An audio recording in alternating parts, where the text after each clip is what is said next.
Bienvenidos a Inteligencia Artificial con Tito Vélez, donde la tecnología y el futuro se encuentran.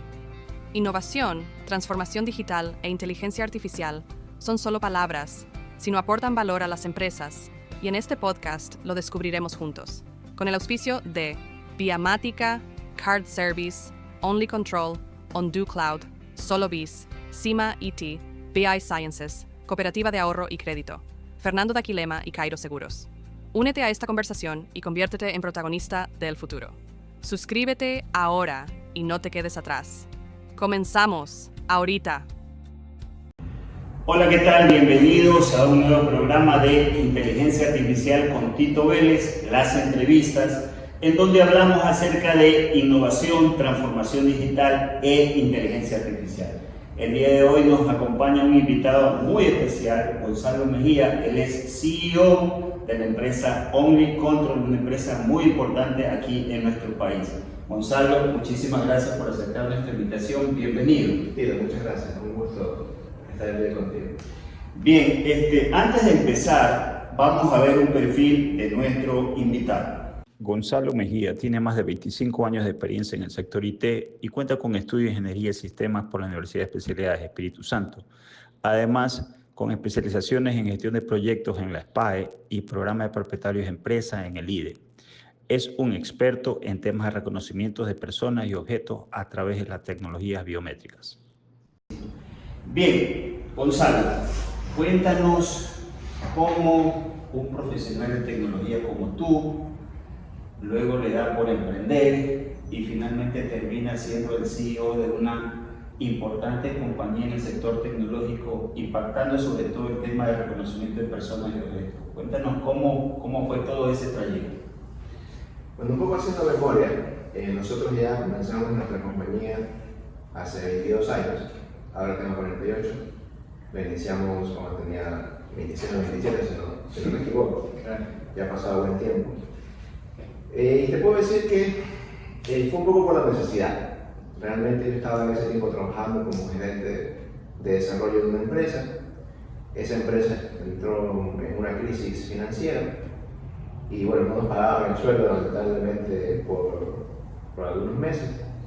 Y con mi actual socio, con Javier Guerrero, que en ese tiempo trabajamos juntos en esta empresa, un poco ahí como paréntesis, tenía también una participación pequeña en la empresa societaria.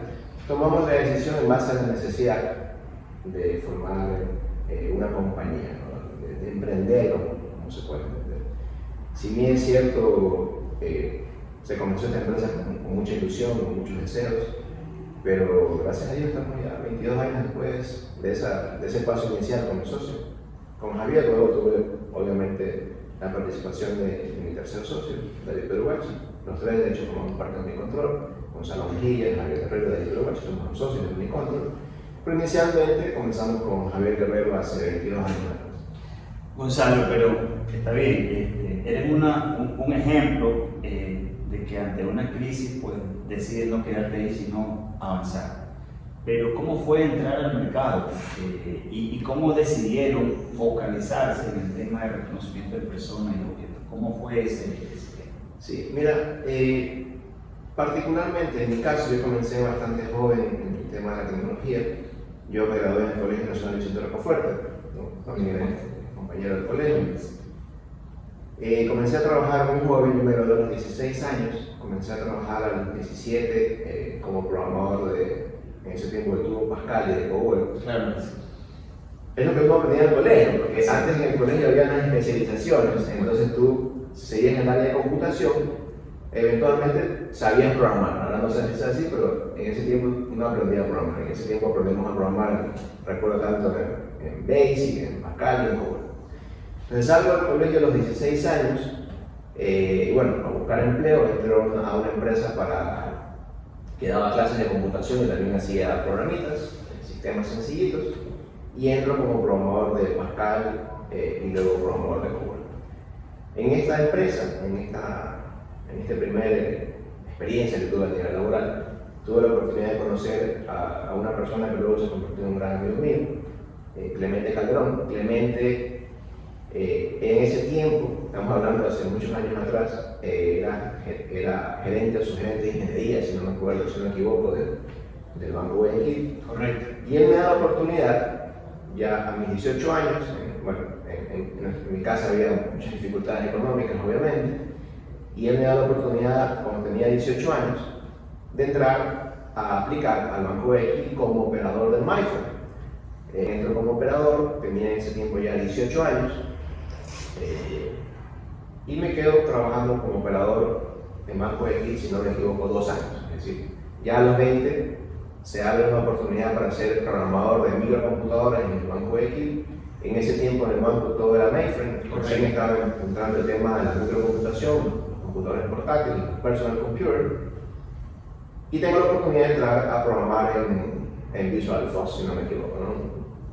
Esos lenguajes primarios para tenían interfaces más agradables, digamos, que el mainframe. Exactamente, en vez de la pantalla 3270 con letras amarillas, tenías ya tú una unidad computacional, un escenario middleware, una PC, un personal computer, y ese personal computer requería que se desarrollara un software en ese contexto. Entonces, ¿en qué se desarrollaba en ese tiempo? Visual Force y Visual Basic en sus primeras versiones. Correcto.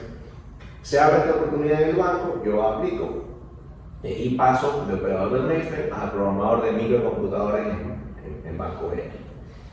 Luego, un poco con el esfuerzo, el trabajo, la dedicación, tú sabes, hemos sido siempre gente muy enfocada en el trabajo, muy enfocada siempre en Donde hay una guerra hay un campeón. Donde hay una guerra hay un campeón. Esa es.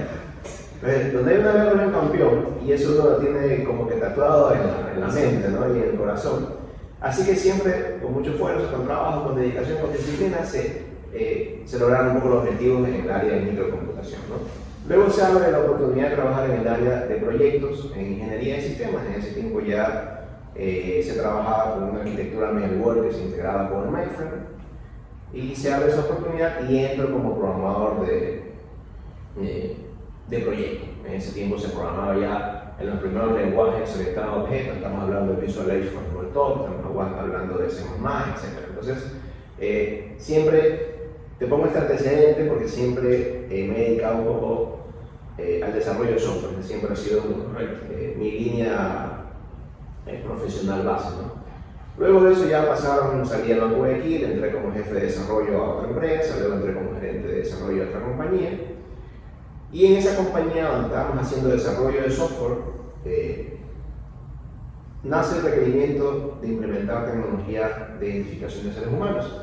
En ese tiempo, tecnología de identificación de huellas digitales, estamos hablando de 30 años atrás. Por supuesto. Un poco más, 28 posiblemente, 28 años atrás.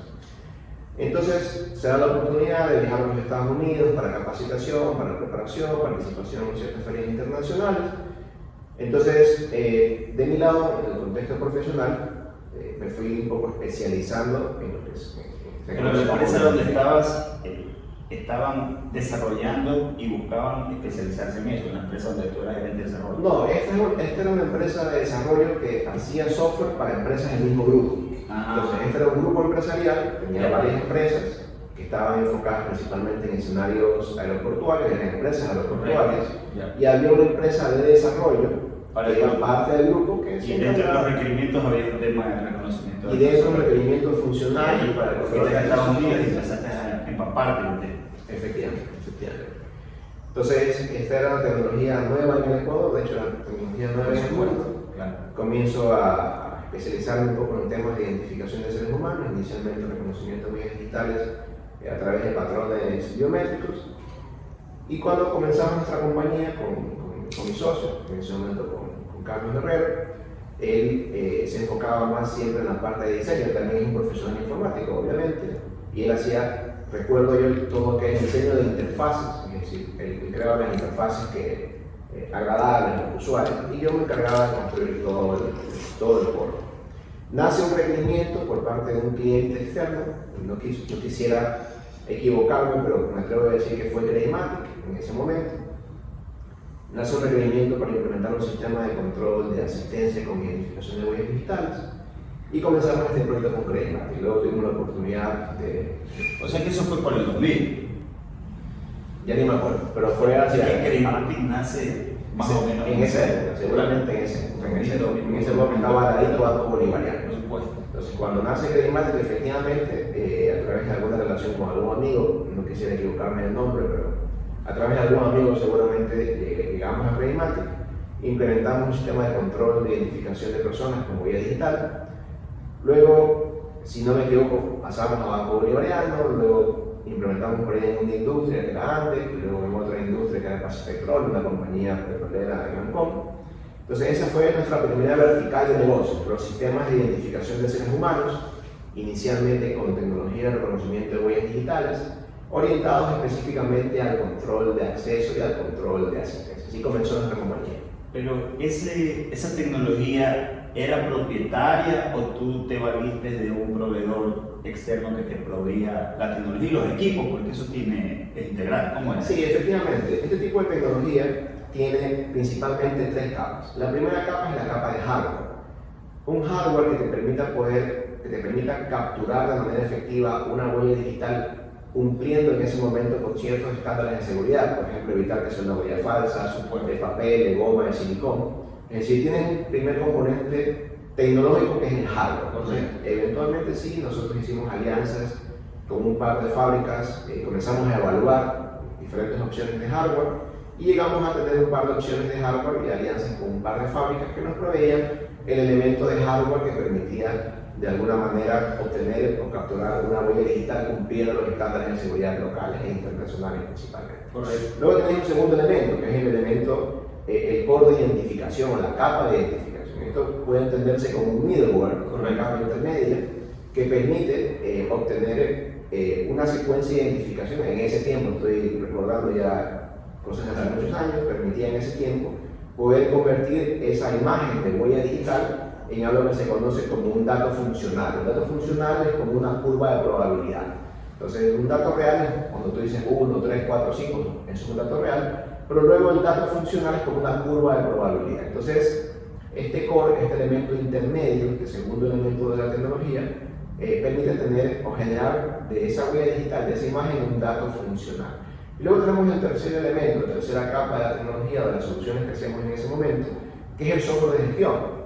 Es decir, tienes ya una huella digital, que es una huella digital que permite hacer una identificación o una verificación de identidad. ¿Y ahora qué haces con eso? ¿En qué lo vas a utilizar? ¿Qué lo vas a utilizar? Bueno, y ahí comienzan ya los requerimientos funcionales, las aplicaciones, los requerimientos funcionales de diferentes clientes, donde tenemos escenarios bancarios, escenarios comerciales, escenarios industriales, etc.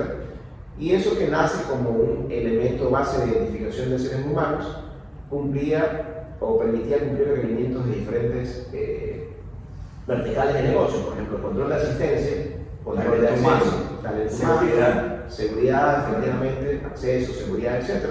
Y luego también escalamos ya sistemas de identificación transaccionales, de clientes que ya querían hacer identificación segura para un crédito, para una aprobación de una transacción. Entonces la huella digital se convertía en un elemento que aportaba, que ayudaba a que ese ser humano pueda ser identificado de manera efectiva. Inclusive participamos, recuerdo yo, en varios proyectos gubernamentales de importancia, en el sector público, Ministerio de Finanzas, sistemas de salud universal, donde la huella digital se convirtió en el elemento de identificación. Entonces comienza como una capa de hardware, luego tienes el elemento de procesamiento de esa huella digital para que lo apliques a la capa funcional, que es el elemento tercero, ¿no? Bien, Gonzalo, súper interesante esos comienzos. Hoy por hoy, Only Control, ¿cuál es la propuesta de valor? ¿A qué se dedican? Ha habido una evolución, me imagino. Ya escalaron no solamente a personas, ahora están también con el tema de reconocimiento de objetos, como dice su portal. ¿Cuál es la propuesta? ¿En qué se dedica Only Control? Mira, yo creo que nuestra propuesta de valor se ha transformado en los años. Nosotros hemos ido, gracias a Dios, evolucionando como compañía, y actualmente nuestra principal propuesta es servir a nuestros clientes. ¿Qué significa servir a nuestros clientes? Es entender las necesidades de nuestros clientes y tratar de que esas necesidades que tienen nuestros clientes para sus procesos de automatización, sus procesos de control, sus procesos de gestión integral, puedan complementarse a los diferentes productos que hemos ido desarrollando en el transcurso del tiempo. Tenemos ya 22 años, como te lo mencionaba, y hemos logrado en ese tiempo construir muchas soluciones de software.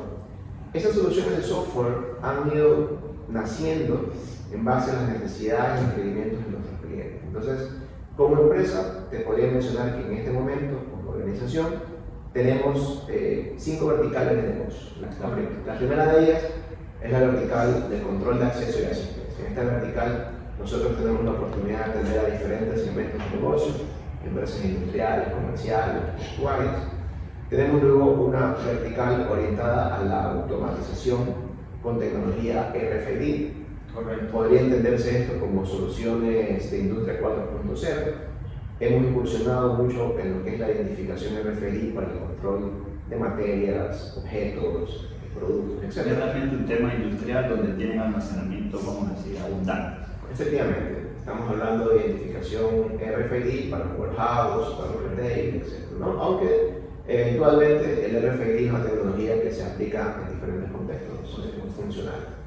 Una tercera vertical de negocios, que gracias a Dios nos ha ido muy bien, que son los sistemas para la identificación de seres humanos, orientados a escenarios civiles, a escenarios empresariales e industriales. Es decir, la tecnología de identificación de seres humanos con la que trabajamos actualmente ya no solo es reconocimiento de huellas digitales. Claro. Tenemos tecnología de reconocimiento facial, tecnología de reconocimiento de iris, y utilizamos estas tecnologías como algo que lo ofrecemos a nuestros clientes como soluciones multibiométricas. Entonces, esas soluciones multibiométricas orientadas a los sistemas transaccionales de identificación. Esa es la tercera vertical. Tenemos una cuarta vertical con la cual hemos tenido desde el 2011, estamos hablando ya un poco más de 12, 15 años, bastante éxito. Son los sistemas de transportación masiva. Nosotros como empresa nos hemos dedicado también a la automatización de parqueos profesionales, de terminales terrestres y eventualmente también a través de alianzas comerciales de peajes. Entonces, esa es una vertical con la que hemos tenido, como te mencionaba, gracias a Dios, me menciono mucho a Dios porque es el que nos ha permitido seguir siempre con salud y adelante en esta gestión, en el día a día inclusive. Hemos podido tener diferentes clientes un poco alejados de lo tradicional. En los terminales terrestres nosotros comenzamos en el 2011 con un requerimiento de automatización del terminal terrestre de Guayaquil. Ese fue nuestro primer cliente, de hecho. Y ese fue el cliente con el cual desarrollamos una plataforma que ha ido creciendo en el tiempo y nos ha permitido el día de hoy automatizar 18 terminales. De hecho, ahora estamos justamente en la repotenciación del terminal terrestre de Cuenca y estamos también repotenciando el nuevo terminal terrestre de la ciudad de Vinci. El año pasado terminamos la ciudad de Milagro, terminamos Dávalos. Entonces, estos son los sistemas de transportación masiva. Son terminales terrestres, parqueos, peajes a través de las alianzas que he mencionado, y también los sistemas de tránsito, ¿no? Y tenemos actualmente una quinta vertical, que justamente es el contexto de esta entrevista. Básicamente son las soluciones basadas en inteligencia artificial, que esta quinta vertical tenemos como filosofía que sea una arquitectura o que sea una solución transversal a las verticales que ya tenemos actualmente como parte de la empresa. Bien. Muy interesantes las verticales y la propuesta de valor de OmniControl. Vamos a continuar conversando con Gonzalo Mejía, CEO de OmniControl. Después de una pausa, hacemos en este momento una pausa y retornamos.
cooperativa de Aquilemaco Uchcamo Mari Pascacasca. Allí Shamushka, Yaikupay. Yupaychani.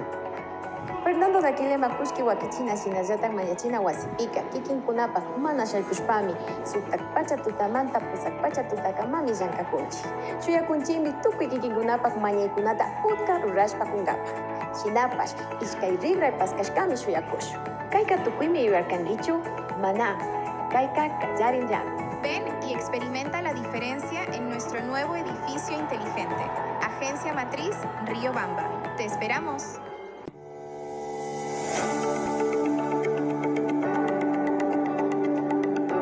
¿Deseas impulsar el futuro de los pagos digitales?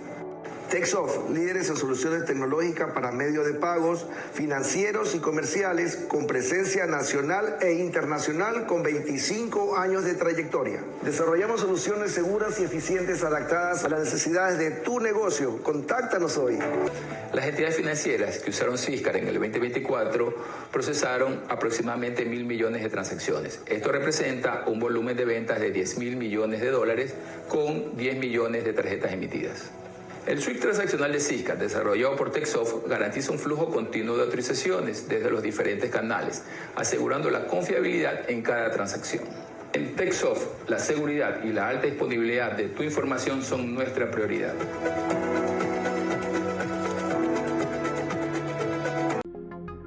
La inteligencia artificial está transformando industrias y redefiniendo el liderazgo empresarial. ¿Está tu empresa preparada para el futuro? La IA es una realidad que impulsa la innovación, optimiza procesos y crea nuevas oportunidades de negocio. Los líderes que entiendan la IA tendrán una ventaja competitiva invaluable. Presentamos nuestros exclusivos cursos de inteligencia artificial para ejecutivos, diseñados para profesionales como tú, que buscan liderar la transformación digital. No te quedes atrás. Inscríbete hoy mismo en nuestros cursos de inteligencia artificial para ejecutivos y transforma tu empresa.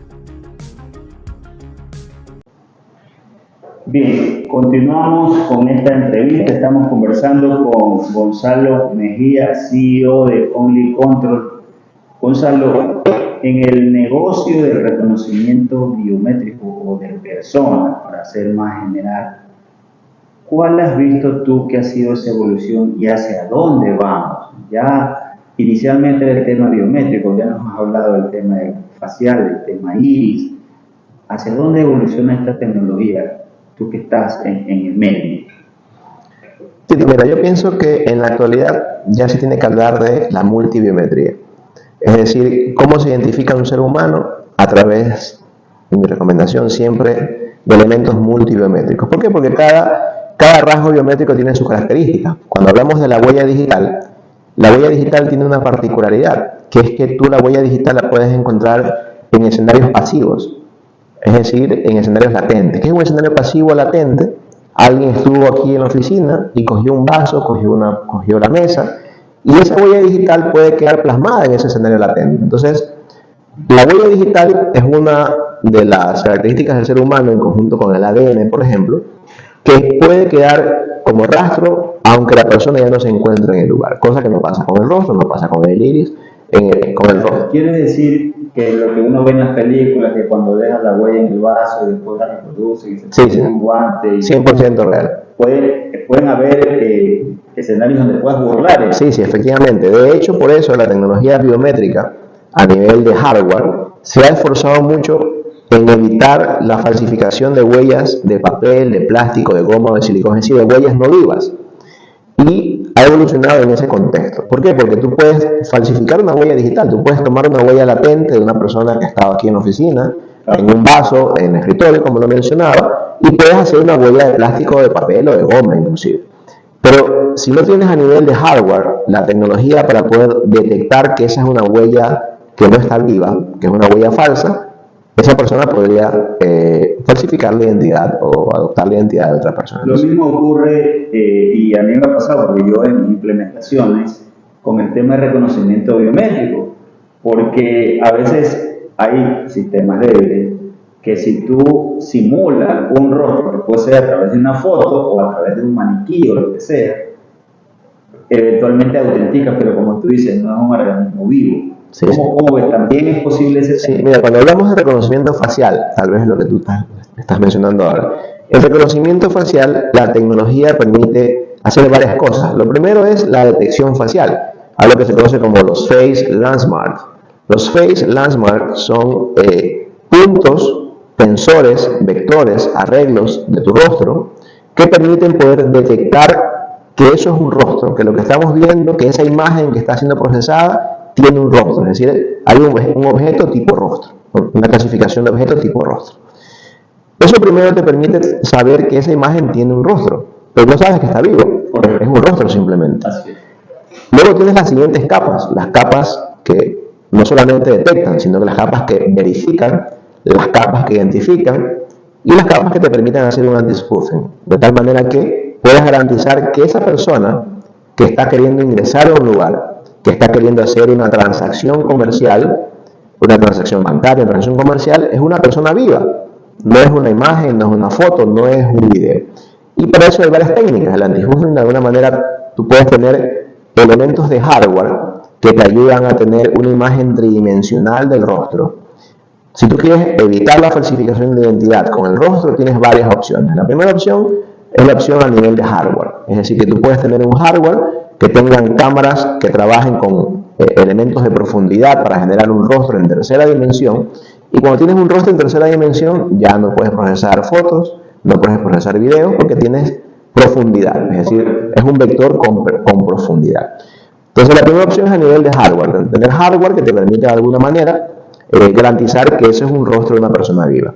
Pero luego también, si no tienes un hardware como especializado, tienes una cámara de un teléfono celular tradicional, tienes otros elementos que ya son elementos de software, como por ejemplo que no verificas la identidad con el primer rostro que se captura, sino que esperas que él tenga movimiento, porque la persona siempre cuando ve la cámara o pestañea o mueve un poco el rostro o mira hacia abajo, mira hacia arriba. Correcto. Entonces le das un umbral de tiempo, le das un perfil de tiempo para determinar que los rostros que están siendo capturados en tiempo real, en milisegundos, corresponden a un rostro vivo porque es un rostro que está en movimiento, cosa que no pasa con una fotografía o con un video.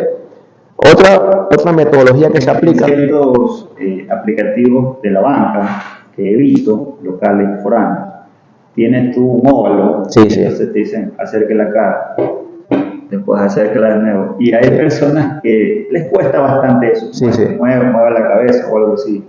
Entonces dices, no es friendly la interfaz, porque me debería conocer, pero son técnicas y digamos, hay formas de evitar el fraude. Normalmente esa es la fase de enrolamiento, porque tú en la fase de enrolamiento tienes que tratar de capturar la mayor cantidad de templates. No, te comento que es cuando haces esas operaciones de onboarding. Ahí te piden en el momento de la identificación. En el momento de la identificación. Pero recordemos que aquí viene un tema con el enrolamiento. Tú haces a través de una fintech, haces un crédito y tú no eres cliente de ese banco, sino estás enrolado. Prácticamente en ese momento te estás enrolando para que puedan hacer esa cuestión. Ya, listo. Pero lo que sí también se aplica y es un poco más amigable con el usuario es pedirle al usuario que haga cosas más sencillas como parpadea, cierra un ojo, sonríe.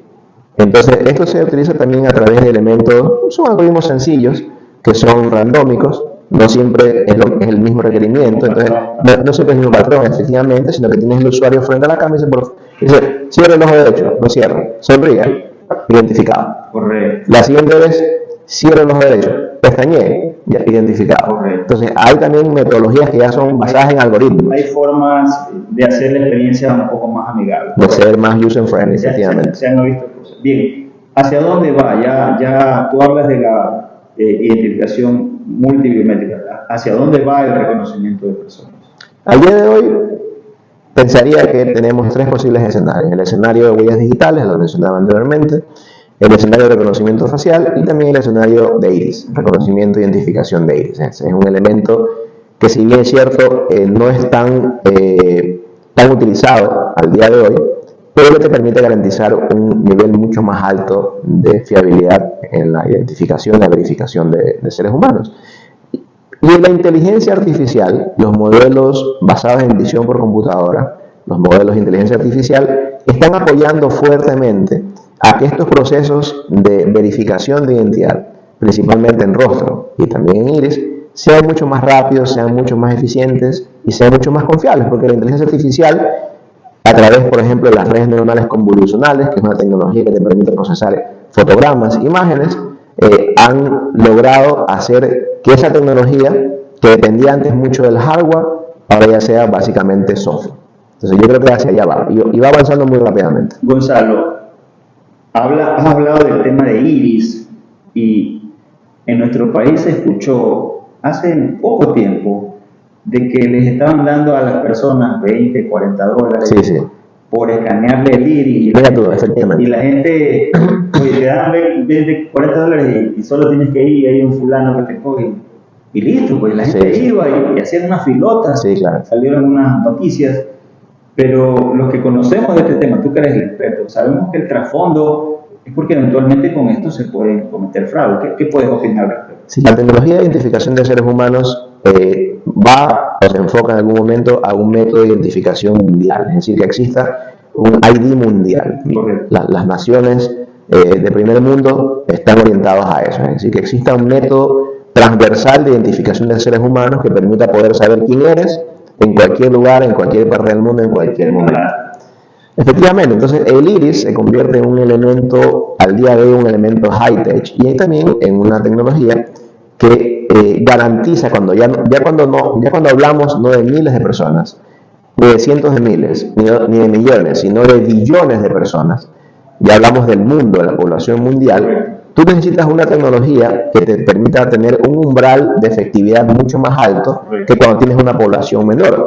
Pero cuando tienes cientos, miles o millones, huella face está bien, o sea, huella digital, rostro está bien. Pero cuando hablamos ya de billones, tenemos que pensar en tecnologías que puedan garantizar una mayor eficiencia, una mayor confiabilidad. Muy mínimo, una tasa. Bajar la tasa. Cuando hablamos de huellas, cuando hablamos de identificación de seres humanos, siempre tienes la falsa aceptación, ¿sí? Es decir, que una persona sea confundida con otra, ¿sí? Y la identificación fallida. Entonces, esos son elementos o curvas de probabilidades que tienen que manejarse siempre, dependiendo la cantidad de población, cuántas personas van a entrar dentro de ese core de identificación de seres humanos. Entonces, el iris definitivamente va a ser el método que podría convertirse en el ID mundial. Y es por eso que hay compañías, principalmente en Europa, en Estados Unidos, que están viendo que ahí hay dinero.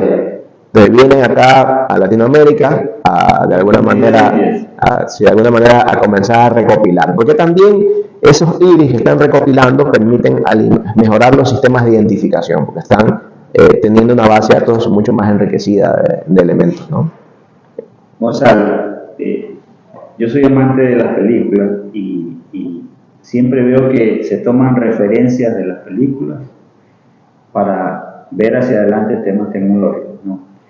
En la película Minority Report, para buscar al sujeto, estos drones que escaneaban los casos, para poder saber que Gonzalo es Gonzalo, escaneaban el iris. O sea, como bien dices tú, buscaban la precisión. Y tiene ya esa película 15 años, ¿no? Más o menos, claro, por supuesto. Entonces, para poder evitar ser capturado una vez que ya fue sentenciado, se puede decir, él tuvo que cambiarse los ojos, o sea, ese fue el tema. Entonces, tú visionas que en el futuro este va a ser casi que la moneda de identificación a nivel mundial. Es más o menos lo que estás comentando. Sí, es que todo tiende a yo pienso que todo tiende a una estandarización. Entonces, el iris puede convertirse en un método mucho más estándar para identificación transaccional segura, ¿no? Pero bueno, no quisiera anticiparme a algo que en el futuro no... Sí. Bien, Gonzalo, ¿cuáles son tus reflexiones sobre hacia dónde va la inteligencia artificial? Tuvimos recientemente la evolución de DeepSeek, la caída de las acciones de Nvidia, Meta está anunciando que va a desarrollar también su propio chip. Es decir, el tablero se está moviendo, ¿no? Nada está escrito, mañana puede salir algo nuevo y la gente está empujando. Lo que sí sabemos es que las grandes, como Microsoft, Google, AWS y Meta, OpenAI, está empujando y otros países, por Estados Unidos, no se están quedando atrás. ¿Qué es lo que tú, de la experiencia que tienes y de lo que lees o de la conferencia en la que asistes, qué es lo que se avisora en el mundo de la inteligencia artificial? Mira, yo me atrevería a hacer la siguiente hipótesis. Si bien es cierto, hay players a nivel mundial, como los que tú bien has mencionado, que compiten en un contexto diferente en el cual competimos empresas como las nuestras, empresas ecuatorianas, latinoamericanas. La inteligencia artificial, si bien es cierto, ha ayudado herramientas como ChatGPT, Cloud, Gemini, entre otras. Hay muchas, hay varias. Han ayudado a que el usuario común, el usuario a pie, el consumidor, generativa para propósito general y que han explotado la IA a nivel, pero los negocios no funcionan con las IA generativas, es otro tema. Sí, y de hecho la toma de decisiones en el B2B es un poco diferente, porque tú, si eres un profesional, eres un ingeniero, un abogado, comienzas a trabajar con LLMs. Correcto. Para comenzar a hacer tu trabajo más rápido. Entonces esos big players entran fuertemente en ese segmento del consumidor. El consumidor en general tiene ya herramientas que le permiten, qué sé yo, Office 360, por mencionar Microsoft. Mejorar su productividad. Mejorar su productividad personal. Pero luego vienen las empresas. Correcto. Las empresas, y en empresas tienes diferentes opciones. Tienes un mercado muy variado en el mundo, ¿no? Y en Ecuador, quiero aterrizarme en el Ecuador. En el Ecuador tienes un mercado variado que podríamos tal vez identificarlo en empresas, hablemos sector privado. Tienes empresas privadas que son corporaciones, es decir, que tienes gobiernos corporativos. Y ese gobierno corporativo, antes de tomar una decisión de implementación de tecnologías como estas, tienen que pasar por diferentes etapas y controles, ¿no? Luego tienes las empresas que también son corporaciones, pero son corporaciones familiares, donde la toma de la decisión es una decisión eventualmente del dueño, del propietario, del núcleo familiar. Y luego tienes empresas, me atrevo a decir, más pequeñas, que ya son un sector pyme, etcétera, donde hay un mix por ahí, pues, ¿no? Y esas empresas necesitan implementar inteligencia artificial, pero la primera pregunta que tienen que hacerse esas compañías es ¿y para qué? Claro. O sea, voy a implementar inteligencia artificial, ok, ¿y para qué? ¿Qué voy a hacer con esto? ¿Qué voy a ganar? ¿Cómo la voy a implementar? ¿Y cuál va a ser mi retorno sobre la inversión? Y aquí es algo que es interesante. Nosotros estamos incursionando ya hace un par de años en esto con nuestros clientes en el sector privado principalmente. Y hemos tenido acercamientos, conversaciones, reuniones con diferentes actores de la parte operativa, actores de la parte técnica, ingenieros, profesionales y también propietarios de estas compañías. Y la pregunta que se hacen y que nos hacemos es ¿cómo se implementa esto de manera efectiva? Y llego a la conclusión que la inteligencia artificial no es un producto como tal. Inteligencia artificial no es un producto. Para mí la inteligencia artificial es una feature, es una funcionalidad, es un elemento que enriquece algo que ya existe. Cuando hablamos de tecnología, cuando hablamos de implementación de soluciones en nuestros clientes o en los clientes en el mercado local o internacional, no podemos olvidarnos de los sistemas transaccionales, porque todo nace a nivel de una transacción que se guarda en una base de datos relacional, una base de datos documental, una transacción. Y hay sistemas transaccionales que permiten poder transaccionar. En diferentes modelos de negocio siempre los sistemas de transacción. La siguiente capa debería ser, desde mi punto de vista muy particular, cómo la inteligencia artificial enriquece lo transaccional. Es decir, cómo la inteligencia artificial te permite convertir esos datos en información. Bueno, como diciendo, ya para eso están los data warehouse, efectivamente. Pero esa información que es generada por un data warehouse, por un data mining, ¿cómo te permite tomar mejores decisiones?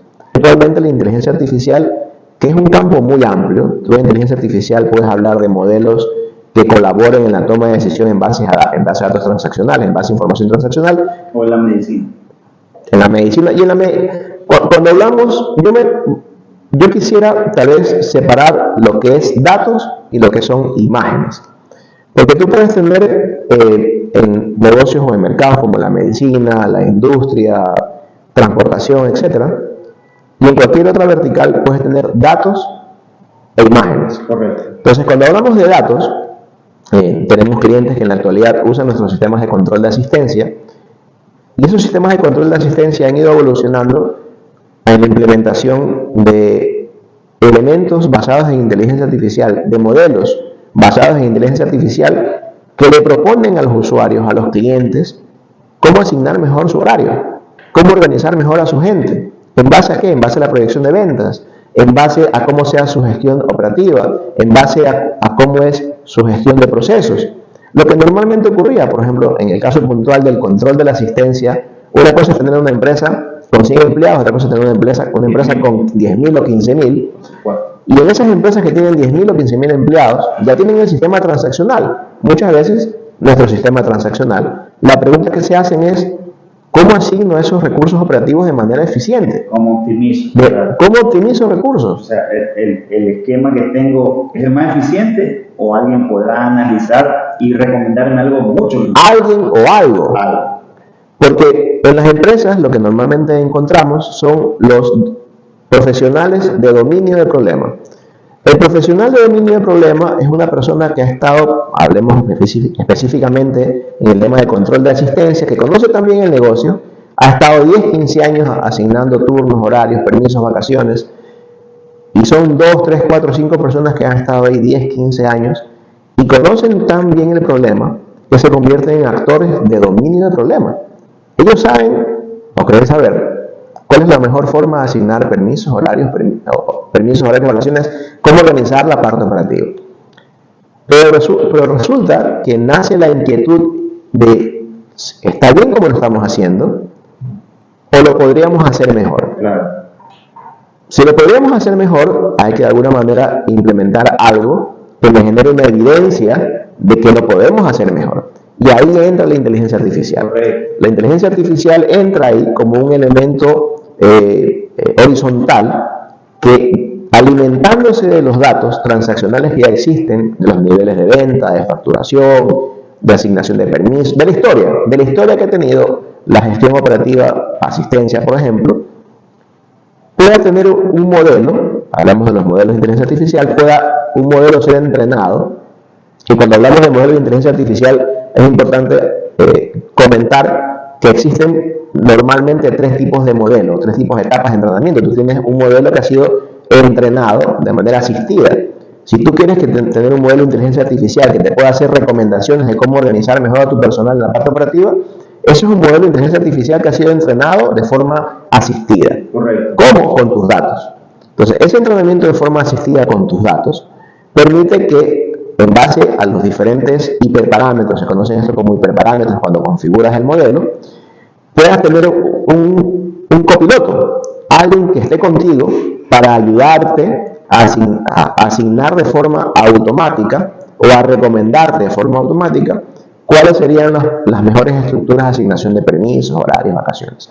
Entonces, eso es un ejemplo real que tenemos con clientes actuales con datos, donde los modelos de inteligencia artificial han sido entrenados de forma asistida con sus datos históricos para cada escenario funcional, y tienes ahí un asistente, alguien que te puede hacer recomendaciones.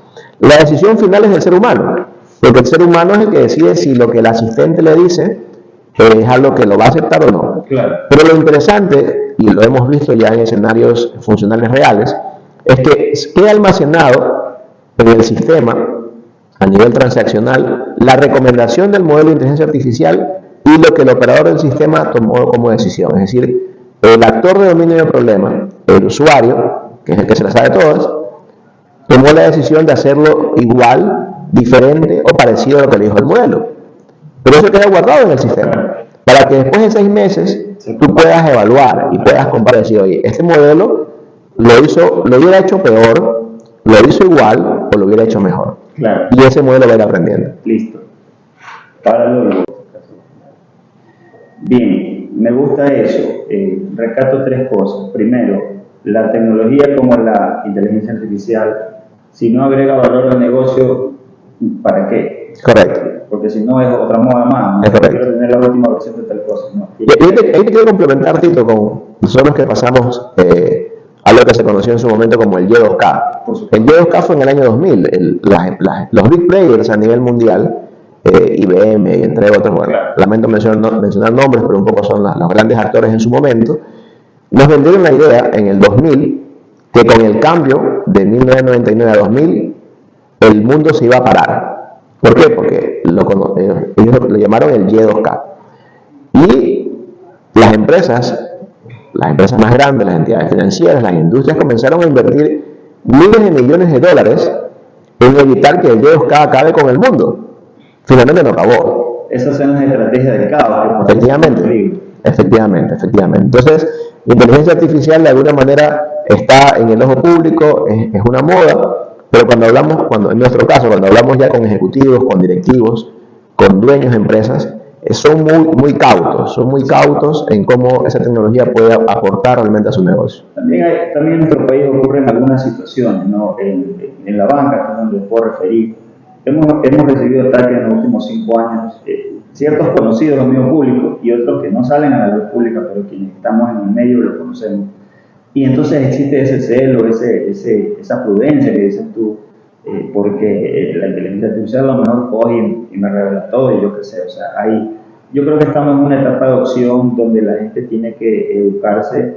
Está muy bien popularizar todas las guías generativas y sacarle el provecho, pero ya a nivel de negocio, como dices tú, es importante tener una comprensión clara de qué me va a aportar esta tecnología.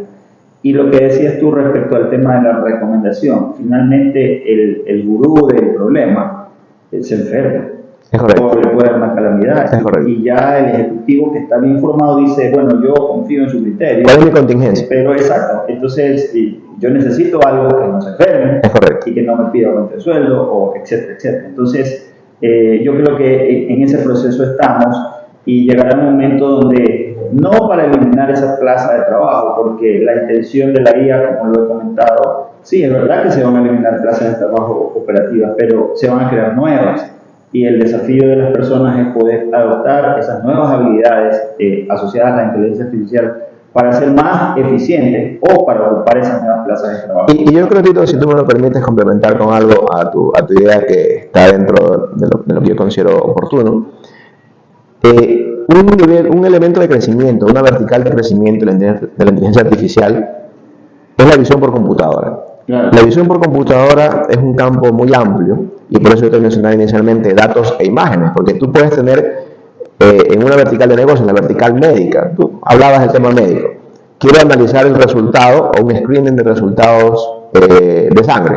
Ok, puedes tener un modelo de inteligencia artificial que te puede dar un resultado, te puede analizar los resultados de tus exámenes médicos. Exámenes en datos, son datos. Correcto. Pero luego tienes imágenes. Tomografías, etcétera, ¿no? Claro. Ecos, etcétera. Y ahí donde la visión por computadora, el deep learning, el aprendizaje profundo y las redes neuronales convolucionales aportan de gran valor, porque al día de hoy casi todo negocio en algún momento se maneja por imágenes. Correcto. Imágenes de documentos, imágenes en la parte médica, imágenes de seguridad. Tú estás en la calle, estás en tu oficina y tienes en tu casa tienes 5, 8, 10 cámaras. En tu casa te puedes comprar cámaras por $50. Sí. Entonces, los modelos de inteligencia artificial o la inteligencia artificial tienen un campo de expansión muy interesante en lo que es la computer vision, la visión por computadora. Correcto. Y esa computer vision, esa visión por computadora permite que tú, a través del entrenamiento de modelos de inteligencia artificial, puedas detectar, puedas clasificar, puedas identificar y puedas determinar comportamientos.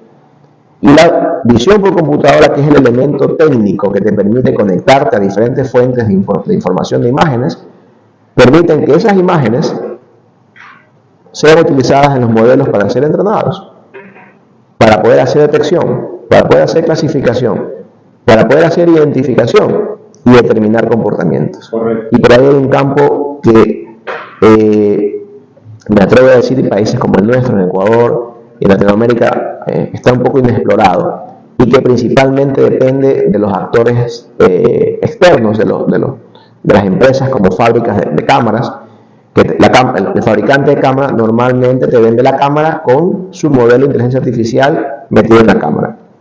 Pero imagínate un mundo donde no dependas de la cámara. Claro. Imaginemos un mundo donde, sin importar la marca o el modelo de cámara, tú puedas tener tu modelo de inteligencia artificial tomando imágenes de una cámara de la marca 1, marca 2, marca 3, marca 4, marca 5. Y tomar esos elementos que mencionaste para poder ejecutar alguna acción. Efectivamente, efectivamente. Bien, muy interesante tus criterios, Gonzalo. El tema de visión por computadora, bien dices tú, cuando yo leo los pensum de las maestrías o de todos estos doctorados en temas de IA, dentro de Machine Learning, Deep Learning, siempre está el Computer Vision. Sí, sí. O sea, es un tema clave y pienso que de pronto es una oportunidad para quienes quieran dedicarse a esto. Bien, esas han sido las declaraciones de Gonzalo Mejía, CEO de Only Control. Gonzalo, muchísimas gracias. Tito, gracias por tu tiempo. Estamos a las horas de siempre. Muy amable. Gracias. Esto fue Inteligencia Artificial con Tito Vélez, donde la tecnología y el futuro se encuentran, con el auspicio de Viamática, Card Service, Only Control, Ondu Cloud, Solovis, Cima IT, BI Sciences, Cooperativa de Ahorro y Crédito, Fernando Daquilema y Cairo Seguros. Producido por Solovis, dirigido por Tito Vélez. Edición David Vélez. Producción ejecutiva Iván Vélez. Tema musical: Eres mi sanador de Miel San Marcos. Hasta una próxima oportunidad.